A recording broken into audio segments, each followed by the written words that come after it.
Welcome to Sopron, one of the hidden gems here in Hungary and also the title holder of the most loyal city. Let's find out how did it receive that title and also get a taste of this wonderful city here in Hungary. Let's go! Today we are traveling to the town of Sopron at the western borders of Hungary, which is about 2 hours away from Budapest by train. It's a historic city of Hungary with some well-preserved, nice and decorative buildings, like for example the city museum known as the Lenck Villa, that kind of reminded me of the White House in the United States.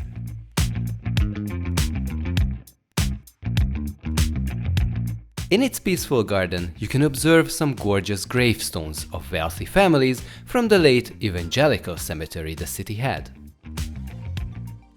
But most of the well-kept buildings and streets will be found within the old castle walls of Sopron, known as the Castle District. The city may not have a traditional castle building today, but you can still get an old European castle town vibe as you start walking on those cobblestone streets among the many colorful buildings. Now, those of you who have been following this channel for quite a long time will know why I simply fell in love with Sopron. So I'm going to ask my producer, why do you think I fell in love with Sopron? Because of the narrow little streets. Exactly. Amazing. To me, it's a real joy to stroll around and explore the many streets of this castle district. We wandered aimlessly and ended up on the old castle walls and found some cute hidden alleys and courtyards. It's a really rewarding experience as you discover the many secret corners this district has. You can see that there's lots of history here, and I was pleasantly surprised when I did research about Sopron that its past isn't only filled with kings, wars and boring politics, it also has a lot of my favorite things I love to read about. Fun facts. For example, this here is the Széchenyi Square, but originally, a long time ago, there used to be a lake here, which had the name of Két Pék tó, which roughly translates to Two Bakers Lake. Now, why is that? Well, it used to be a lake that they used as part of the justice system, and those bakers who did not bake a big enough and heavy enough bread, they were thrown into this lake.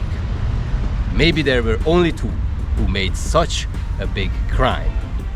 And this here is the local Nagyboldogasszony, or the Church of the Blessed Virgin Mary, but the locals call it a different name, which is the Goat's Church, or Kecske templom as we call it here in Hungary. And the reason behind it is a very interesting legend. According to stories, there was a person called Henrik Geisel, and he murdered somebody in this city.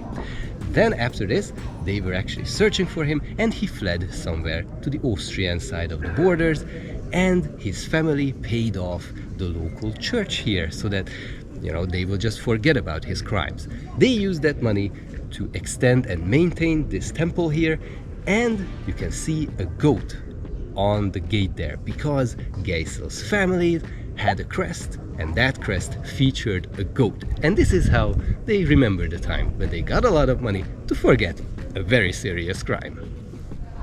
And this here is the green stone, which is here as a memorabilia for the real green stone that was here for centuries, that was made from minerals that is basically from this region.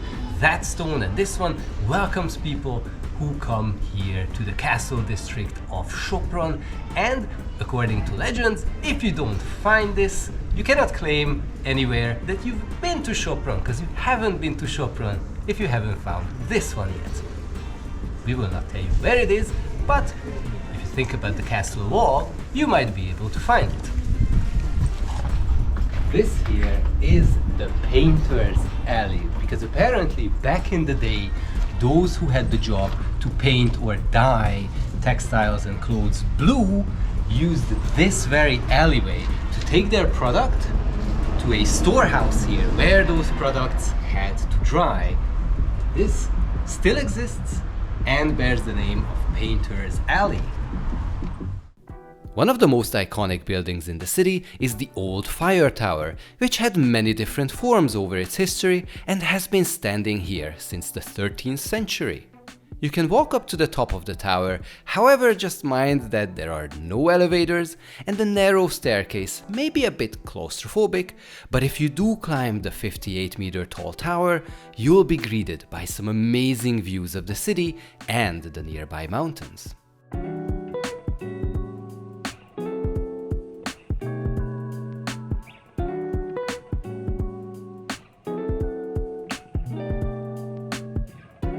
If you visit Sopron and look for a restaurant, we've been to Erhardt.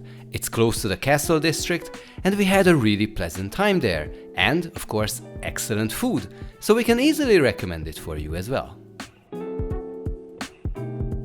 And now we have arrived at the Fountain of Loyalty, which brings us to the topic of why Sopron as a city has the title of the most loyal city here in Hungary.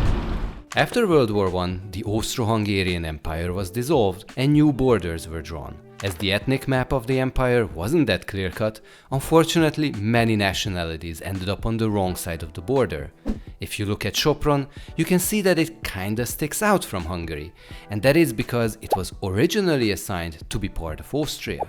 Sopron and the small villages around it had a mix of different nationalities, and the Hungarians living here revolted and rose up against the decision, leading to fights and violence.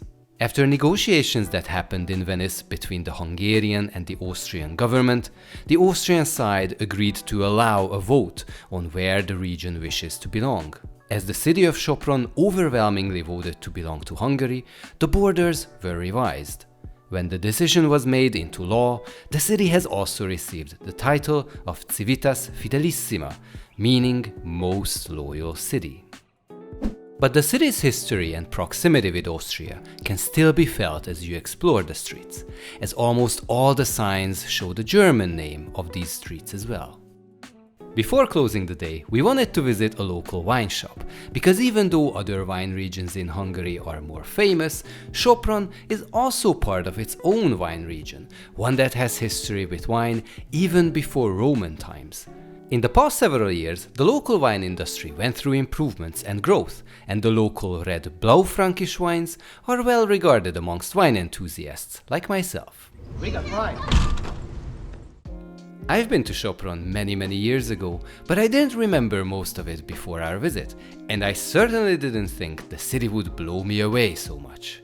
If you love to stroll around historic buildings and on narrow cobblestone streets, you'll absolutely love this city, and the region surrounding it offers even more amazing experiences. Perhaps one day we may return to make more awesome memories here. Hope you guys enjoyed this taste of Sopron, and now you got hungry for some adventures here in this region. And if you want to know what else you can do here in Hungary or in Budapest, then make sure to subscribe to the channel so you will see our future videos. And that's not our train, but ours is coming soon. We will catch that to go on some more adventures here in this area. Make sure to stick around with us and see you guys in the future videos. Bye!